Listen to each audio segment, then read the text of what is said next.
for as long as we can look back, it's thrown in its lot with us. Marijuana has been associated with human camps as far back into the Paleolithic age as we can look. And that's very interesting. That plant, its destiny and human destiny are very intertwined. And there are a few plants in the world that have been as useful to human beings. It provides an edible seed, an edible oil that can be pressed out of the seed, a very important fiber in world commerce, a medicine which has been very prominent in Europe and America over the years, and finally a psychoactive drug that's used as a recreational drug by millions of people. That's a pretty powerful way for one plant to provide for human needs. But in modern times, to merely be in the presence of this plant is a criminal offence. Millions have been and continue to be arrested.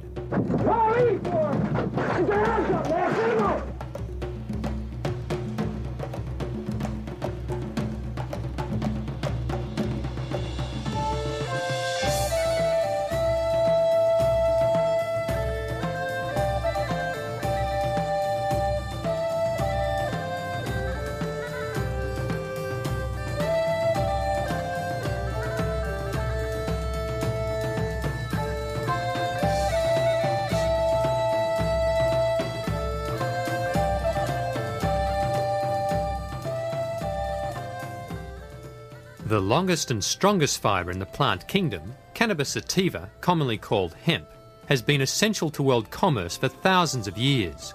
Before the mid-1800s, most ships were rigged with hemp rope and hemp sails.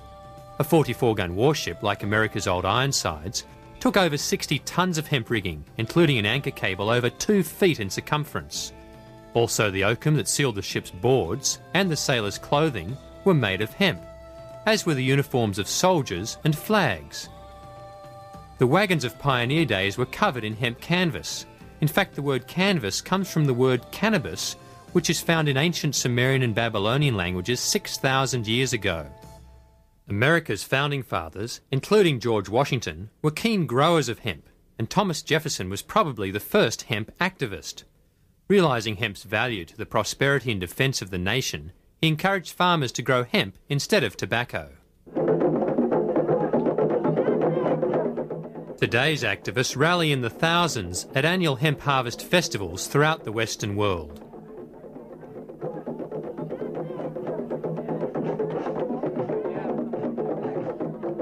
They make some pretty big and enthusiastic claims. Hemp could totally replace trees as far as making paper, all paper, from fine stationery to press board, build houses from it. We could stop cutting down trees the day hemp's made legal for paper. It can replace all petroleum as far as fuel, electricity, nuclear energy. How about a hemp hemp hooray? Hemp hemp! Hemp hemp! Hemp hemp! All right, let's wake them up out there.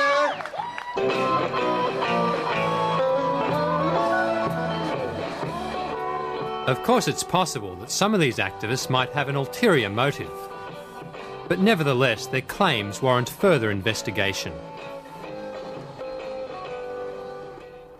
Hemp has been the major paper-making material for most of the time since paper was discovered in China around the time of Christ. This first paper ever to be printed on, in about AD 770, is 100% hemp. By the 16th century, hemp was the material of choice for European paper makers.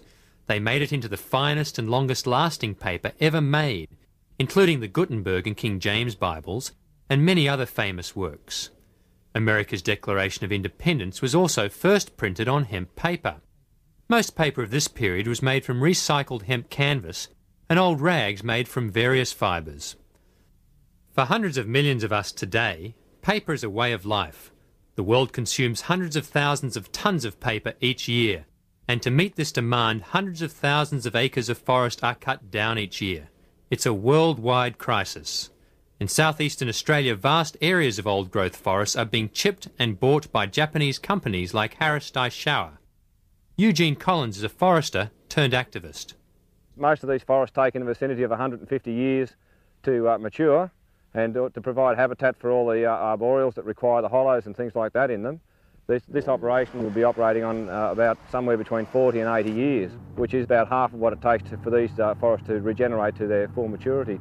This is basically a resource grab by an industry that's in trouble. The whole operation is a biological disaster and should be stopped immediately. There's no need to be flattening these forests. We could be doing it with alternative fibres. Hemp and canaf are just two of them. Mommy, Mommy, tell me about the trees. And tell me again about those fish that swam the seas.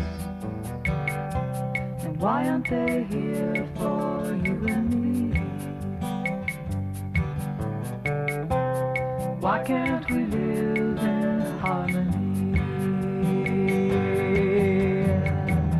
They cut the trees down to the ground. They took the fish till there weren't any around. They said it was for you and me. But I say it was for